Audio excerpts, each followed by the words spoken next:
Europe 1, il est 8h moins le quart, l'interview politique, l'interview vérité plutôt de la présidentielle. Thomas, vous recevez ce matin François Asselineau, candidat UPR, Union Populaire Républicaine, à la présidentielle. Bonjour François Asselineau. Bonjour. Bienvenue. Tiens, d'ailleurs, on dit Asselineau ou Asselineau? Non, Asselineau. Asselineau, voilà. Ça c'est clair. Vous avez 59 ans, François Asselineau. Quand il était enfant, François Mitterrand se rêvait, paraît-il, en pape ou en roi de France. Et vous? Non, moi je rêvais d'être ambassadeur de France au Japon. D'accord, vous êtes beaucoup allé au Japon, vous parlez d'ailleurs japonais couramment, je crois. Pas couramment, mais je parle un peu, oui. La politique, ça vous a pris quand? Ça vous a pris comment? Ça m'a pris après avoir passé 4 ans en cabinet ministériel dans les années 90 auprès du ministre du Commerce extérieur du gouvernement Balladur. Ça m'a permis d'accompagner, c'était sous la cohabitation, ça m'a permis d'accompagner François Mitterrand en Corée, au Kazakhstan. Et puis ensuite, j'ai été conseiller auprès du ministre des Affaires étrangères du gouvernement Juppé, Monsieur de Charette. Ça m'a permis d'accompagner notamment Jacques Chirac dans de très nombreux pays du monde et donc de voir au plus haut niveau de l'État quelles étaient les problématiques du gouvernement français, de la France, et de découvrir qu'en réalité les Français élisent des dirigeants qui n'ont plus les manettes. Alors, lors du débat à 11, il y a quelques jours, vous aviez dit, en accompagnant précisément François Mitterrand et Jacques Chirac, j'ai découvert que les dirigeants n'ont plus les manettes, les grandes décisions sont prises par la Commission européenne, par la BCE et par l'OTAN.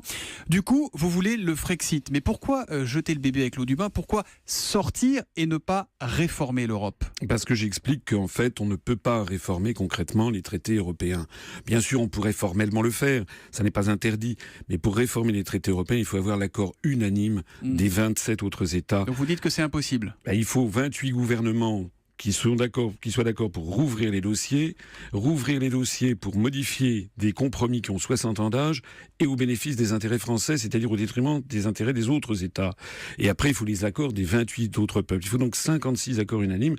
Ça ne peut pas fonctionner. On l'a vu. Regardez, comment s'appelle-t-il, Lionel Jospin en 1997. Il avait promis, après la dissolution, de renégocier les critères de Maastricht. Il n'a rien renégocié. Donc vous dites on ne peut pas négocier avec Jean-Luc Mélenchon qui dit j'essaierai de changer les choses de l'intérieur. Oui, mais sinon... M. Mélenchon sait très bien que c'est pas vrai. Il ment aux Français, comme Mme Le Pen qui propose aussi de renégocier les traités. D'ailleurs, vous avez vu M. Mélenchon il commence à y avoir des pourparlers avec M. Hamon. Mais si M. Hamon a dit qu'il allait voter pour Mélenchon au deuxième tour, parce que M. Hamon, semble-t-il, est dans les choux, M. Hamon, c'est un ultra-européiste. Ça veut dire que forcément, parmi les électeurs de Mélenchon, il y aura des cocus, excusez-moi. Et les cocus, ça sera, malheureusement, on voit très bien où ça va pencher. Mélenchon, c'est le Tsipras français. Voilà. Mais la vérité, factuellement, c'est que depuis 60 ans, François Asselineau, l'Europe nous a garanti la paix. L'Union européenne, c'est 60 ans de paix. On a appris à se parler, à ne pas rester chacun dans son coin, à se supporter, à s'accepter. Mais écoutez, si l'on sort de l'Union européenne, on restera à l'ONU et au Conseil de l'Europe. On aura 1000 moyens de parler avec nos partenaires. Et d'ailleurs, on restera dans 6650 traités. J'en avais parlé d'ailleurs ici même. Et vous aviez d'ailleurs l'une de vos consoeurs qui avait vérifié auprès du Quai d'Orsay si ce que je disais était vrai ou faux. Elle avait conclu que c'était vrai. C'est Géraldine Vossler dans le vrai faux et c'est exact. Et c'est exact, voilà. Donc, par ailleurs, l'idée selon laquelle ce seraient les directives sur le beurre de cacao, la taille des sièges de tracteurs de la Commission européenne qui aurait assuré la paix, ça fait partie de la propagande. Là, c'est une vision un petit peu caricaturale quand même. S'il y a eu la paix en Europe, excusez-moi de le souligner, c'est parce qu'il y avait l'équilibre de la terreur entre le pacte de Varsovie et l'OTAN. Et moi, actuellement, les risques de guerre, ils viennent d'où? Ils viennent pas de l'Allemagne qui est en plein déclin démographique.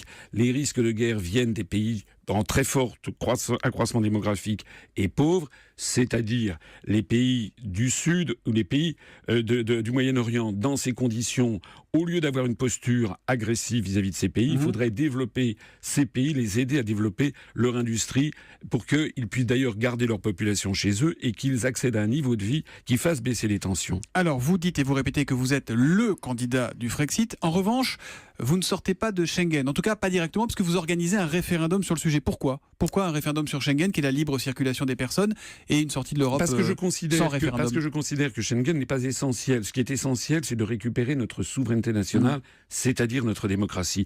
Vous voyez d'ailleurs au passage que je dis exactement l'inverse de Mme Le Pen. Mme Le Pen, elle veut sortir de Schengen tout de suite, et en revanche, elle veut entamer des renégociations à la Saint-Glinglin sur l'Union européenne. D'ailleurs, elle a dit récemment qu'elle sortirait peut-être de l'euro après les élections italiennes de 2018. Tout ceci, ça va nous reporter de 3-4 ans. L'euro, vous avez un point commun avec l'euro, c'est que vous voulez sortir de l'euro, elle aussi, même si elle est de moins en moins claire sur le sujet. Non, mais c'est très compliqué d'abord. Oui, mais sauf que, attendez, laissez-moi aller au bout. Sauf que les Français, eux, ont peur de la sortie de l'euro. Une majorité de Français ne veut pas sortir de l'euro. Pourquoi pas un référendum là-dessus, par exemple? Pourquoi donner la parole au peuple sur certaines questions et pas d'autres? Mais parce que mon programme, c'est de sortir de l'Union européenne, de l'euro. Et j'essaie d'expliquer pourquoi. Maintenant, c'est vous qui assurez que les Français ont peur. Moi, je n'en sais rien. On n'a jamais demandé aux Français. Ce sont des enquêtes d'opinion. Voilà, en l'occurrence. Les enquêtes d'opinion, ça vaut ce que ça vaut. C'est comme l'autre jour. L'autre jour, sur TF1, à 20h, on m'a envoyé dans les gencives paraît-il, un banquier de la City, français, qui, paraît-il, disait c'était la prophétie de l'Apocalypse. Il s'appelle monsieur David Blanc. Vérification faite après l'émission, ce monsieur travaillait pour Juppé, il était dans l'équipe de Juppé 2017, ce qui n'a pas été dit sur TF1, et en plus de ça, il travaille pour une banque du Liechtenstein, LGT, qui a été impliquée dans des scandales. On va rester sur l'interview européen, parce que là, c'est juste que nos auditeurs vont rien comprendre. Dans des scandales de fraude fiscale. D'accord, moi je vous citais juste un sondage qui est un IFOP Le Figaro qui dit que 28% seulement des Français souhaitent un retour au franc. Après on est d'accord, c'est un sondage, c'est une photographie, etc. De toute façon, vous savez faire de la politique, ça n'est pas suivre les sondages nécessairement.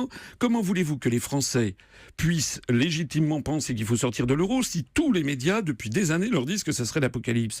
Moi, je suis un Français comme les autres. Je suis un père de famille, j'ai des amis, j'ai des enfants, j'ai des biens un petit peu. Je n'ai pas envie d'aller à la catastrophe. Si je dis qu'il faut sortir de l'euro, croyez-moi, j'ai été délégué à l'intelligence économique au ministère des Finances. Je sais de quoi je parle. L'euro est en train d'exploser et il vaut mieux en sortir avant qu'après. Qu'est-ce que vous diriez, comme votre délégué régional Daniel Bellu, que des multinationales allemandes et américaines qui ont financé Adolf Hitler étaient aux origines de l'Union européenne, François Asselineau? D'abord, c'est pas notre délégué régional. Deuxièmement, je pense que c'était pas très intéressant de point de vue politique de parler de ça en ce moment. Mais sur le fond, il faudrait entamer un grand débat sur le fond, sur les origines de la construction européenne. Vous n'êtes pas en désaccord avec ce qu'il dit? Mais écoutez, c'est un débat d'historien. Moi, je ne suis pas là en train de chercher un poste de doyen de la faculté d'histoire, mais il faut qu'il y ait un débat qui ait lieu sur les origines de la construction européenne. D'ailleurs, les auditeurs devraient aller se renseigner sur Financé par des multinationales allemandes et américaines qui ont financé Adolf Hitler. C'est là l'origine de l'Union européenne. Écoutez, Henry Ford, comment dirais-je, avait été reçu par Göring. C'est tout à fait exact que quelqu'un comme Walter Hallstein, le premier président de la Commission européenne, a été un juriste envoyé par Adolf Hitler en 1938 pour négocier avec les Italiens un projet de nouvelle Europe. Mais ça fait partie... J'invite les auditeurs, par exemple, à aller se renseigner sur Walter Hallstein, sur notre site upr.fr ou bien sur Wikipédia. Sur votre site, on apprend aussi que la CIA a financé la construction européenne, selon vous? Non, pas selon moi. C'était le magazine Historia que j'ai sorti devant TF1 l'autre jour. Ça a fait... Vous aimez bien nous parler de TF1, mais là, vous êtes sur Europe 1 ce matin. Quelques questions concrètes sur votre programme, François Asselineau. Dans la France de François Asselineau, on roulera en taxi ou en Uber? Plutôt en taxi, parce que je suis contre la précarisation généralisée de toutes les sociétés, de toutes les professions réglementées. C'est d'ailleurs demandé par la Commission européenne.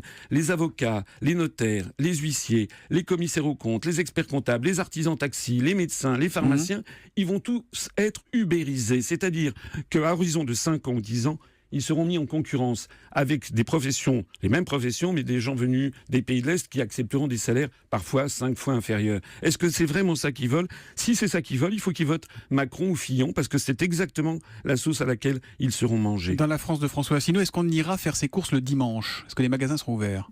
Moi, je souhaite qu'on reste dans la situation actuelle, c'est-à-dire que les petits commerces puissent être ouverts le dimanche matin, mais je ne souhaite pas que l'on ouvre tous les magasins le dimanche, parce que je pense que la loi du fric ne doit pas être la vertu cardinale de la société française. Les Français, ils ont un repos dominical, ça fait partie de notre identité, ça fait partie aussi du repos dominical nécessaire pour tout le monde. Moi, je ne suis pas favorable à la remise en cause de ça. J'ai une dernière question. Est-ce que vous connaissez ça, François Asselineau?